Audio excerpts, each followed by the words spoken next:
네, 마더텅 사회탐구 강사 배준호입니다. 자, 이번에는 생명과 윤리에 대해서 한번 좀 살펴보도록 하겠습니다. 뭐 크게 어렵지 않으니까 그냥 가볍게 따라오시면 됩니다.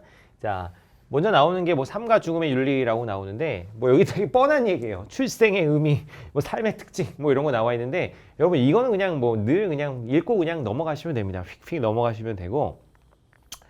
자, 필수 개념 2 보시면 임신 중절의 윤리적 쟁점 이렇게 나와 있는데 이거 우리가 흔히 뭐라 그래요? 이거 낙태라고 하죠. 낙태라고 하죠. 낙태. 그래서 낙태에 대한 윤리적 쟁점이 있습니다.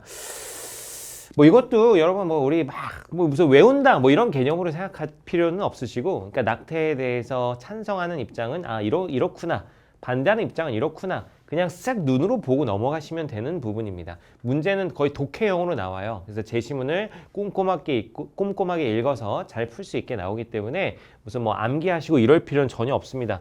뭐 소생자평 뭐 이렇게 막 외우시는 분들이 있는데 전혀 뭐 그럴 필요 없어요.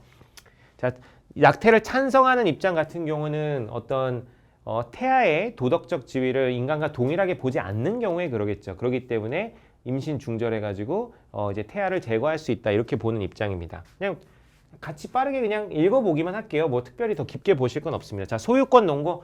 여성은 자기 몸에 대한 소유권을 지녀요. 그리고 태아는 자기 몸의 일부니까 그것에 대한 결정은 여성이 스스로 할 수 있다 이런 얘기고요. 생산 논거. 자, 태아는 여성이 생산하기 때문에 그 역시 그 태아에 대한 어떤 결정도 여성이 할 수 있다 이런 거고.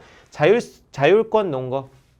임신을 하고 출산하는 것은 여성의 인생에 있어서 굉장히 중요한 일인데 그것에 대해서 중단하는 건 여성의 자율권이다 이런 얘기입니다. 자, 평등권 논거. 여성은 남성과 동등한 권리를 누려야 되는데 그러려면 임신과 출산에 대해서도 여성들이 스스로 결정할 수 있어야 남성과 평등해질 수 있다 이런 얘기고요. 자, 정당 방해 논거. 그래서 원치 않는 임신이 되거나 뭐 예를 들면 범죄로 인한 임신이 되거나 하여튼 이런 경우에는 일정한 조건 아래서 인공 임신 중절을 할 권리가 있다라는 겁니다. 그러니까 낙태를 할 권리가 있다 이런 얘기고.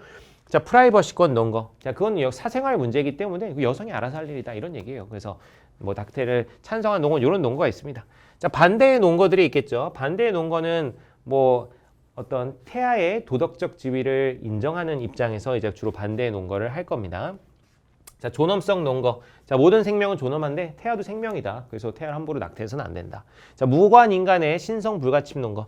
자, 잘못이 없는 인간에 대해서는 함부로 우리가 그 권리를 침해할 수 없다. 태아 역시 잘못이 없는 인간이기 때문에 우리가 함부로 침해해서는 안 된다. 이런 얘기고.